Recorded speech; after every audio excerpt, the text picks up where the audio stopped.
mayam Taipei Ecological Garden dang ha ko tho se pongning hakchang khara te khanna ba chung wa dana lai ya punte nga ko thok pa nga nungai thok pa adu ju mathau tai do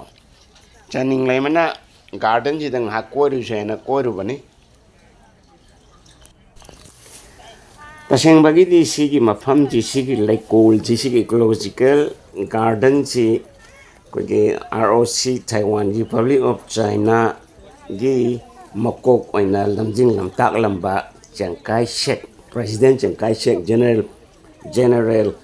amadi President Chiang Kai-shek na lairamba magi yum amadi magi inkol ni asidayda hojikti magi mana lairamba famje public ki oina ecological park oina onthopani aduna 4 season tongan ba lei sing thaba 4 season khaido ko adai koi tongan ba lei je sapa matam oi hojik sina koi gi keno gi koi gi tulip flowers si pa na sapa matam ni sidai koi gi si tongan ba lepak singdagi su loi lai maru na koi Asia gi ai di maru na koi Hong Kong Singapore adagi Korea, Japan, China, Sweden ayam lai hanadi KMT Kuomintang hariba party na pairing matam de China ka Taiwan ge mari ji am paramne ado Kuomintang hariba party ja koi Chiang Kai-shek na samamba moigi matam samamba party dunia ba Chiang Kai-shek koi gi party moigi party dunia ba ado moina sigi party sidi KMT haje Kuomintang haje sigi party siga di China ga di yana apa mari laina ba haibdi 1992 consensus 1992 da China ga Taiwan ga si leipak amatani aduga tungan ba system ani leibni haina adui leibdo haidi one country two systems ana aduda thajaba thamlaga pinagi ba khutyek to yana bado adugi matung in sapane ba koi Kuomintang haijina KMT haije aduga huji pali ba lengak sina minjintang haijina koi Democratic Progressive Party haiba ado ai gi wakande democratic panba singche ayam bana loina democracy ki chana pathapti thugai mo ta ayam oi yeng biu ko world sum he democracy palama party do adum kaya adum democracy chapado ilamaro kudamo na harabda je USA da yeng biu na USA je democracy bu yamna sogat pa du malai pam ne do kwai gi malem da lepa khuding mata khuthin ba lepa si America natro USA ne adagi England jo du natro England ju democracy chapa lepa ni hana mo yam sogat pa lepa ni kai to na democracy world da santuk na bhona di bale pak ne ba US ga loina na adu kwai malem si da disturb ta ba khuthin ba lepa si kana no agdi aha mamang da UK jo er me ko United Kingdom jo er me adi matung da USA ore USA United Kingdom ani sidigi hena khuthin ba leita ba ko fresh aduna democracy pallab ko adum democracy thugai ba party dum oirame ada democracy chali law ba kana law je democracy adum mapung bhana dum chalam maro khuda mona de India na law je yam kana ada democracy chatab do aseng ba democracy chatab hatar ko aduna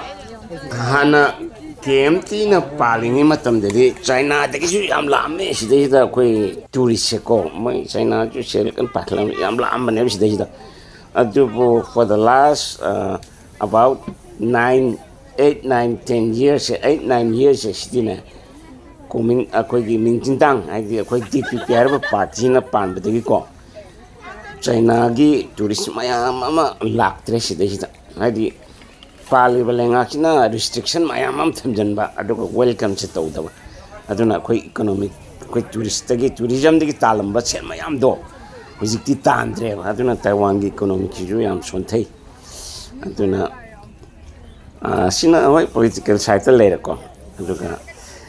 ꯍꯥꯏꯔꯤꯕ ꯂꯩꯀꯣꯜꯁꯤ ꯗꯩꯁꯤꯗ ꯑꯗꯨꯃꯥꯏꯅ ꯇꯧꯗꯅ ꯑꯩꯈꯣꯏ ꯇꯣꯉꯥꯟ ꯇꯣꯉꯥꯟꯕ ꯂꯩꯄꯥꯛꯁꯤꯗꯒꯤ ꯌꯥꯝ ꯂꯥꯛꯑꯦ ꯑꯩꯈꯣꯏꯒꯤ ꯁꯤꯖꯟꯒꯤ ꯑꯣꯏꯅ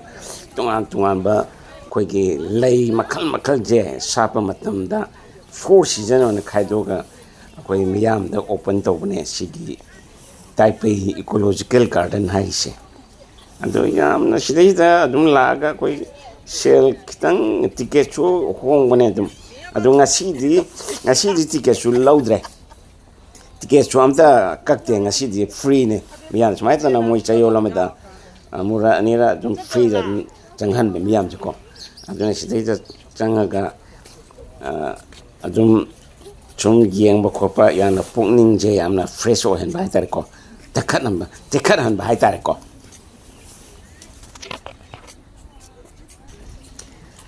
ꯁꯤꯒꯤ ꯂꯩꯀꯣꯜꯁꯤꯒꯤ ꯃꯅꯨꯡꯗ ꯑꯩꯈꯣꯏ ꯄ꯭ꯔꯦꯁꯤꯗꯦꯟ ꯖꯦꯅꯔꯦꯜ ꯆꯤꯌꯥꯡꯈꯥꯏ ꯁꯦꯛꯅ ꯂꯩꯔꯝꯕ ꯌꯨꯝꯗꯨꯁꯨ ꯂꯩ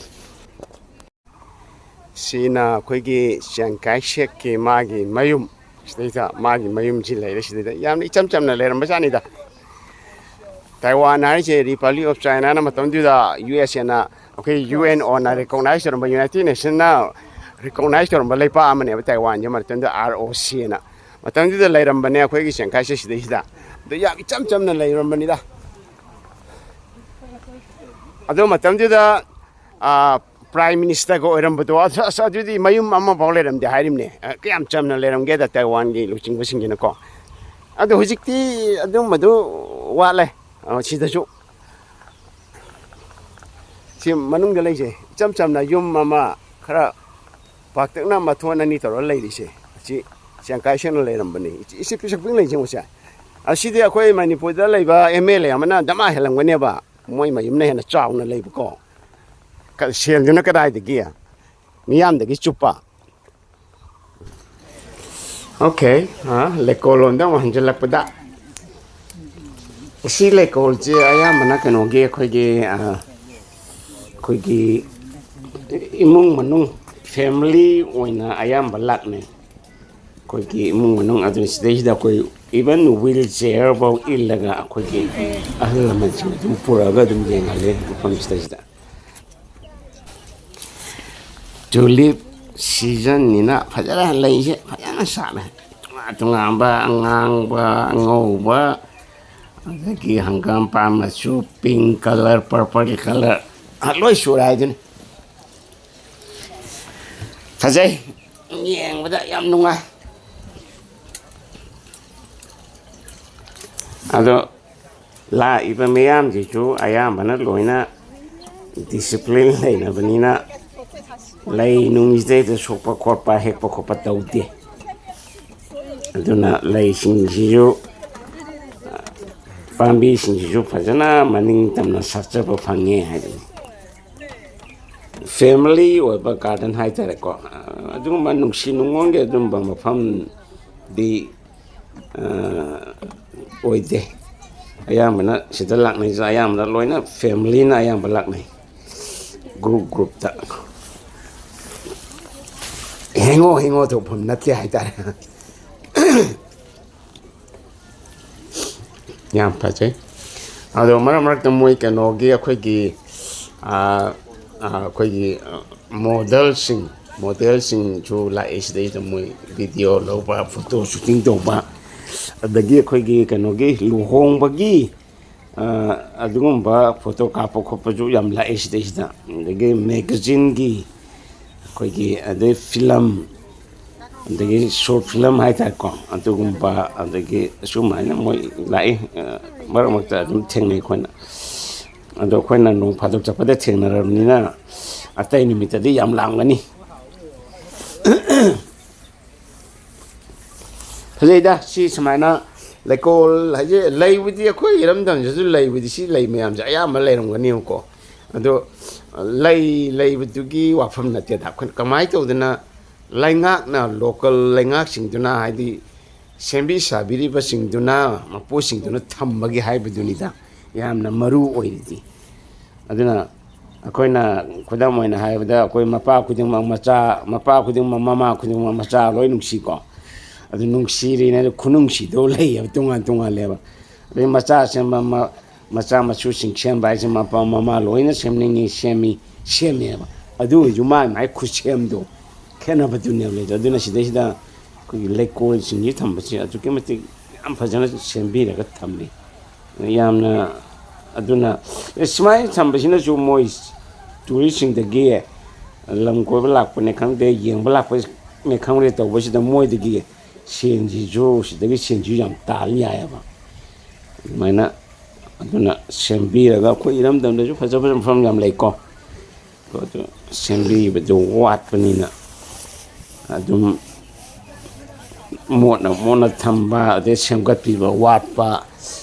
adagi ising chai piba khotpa ma watpa aduna ni khona yamna yauna phajaba ngamdri je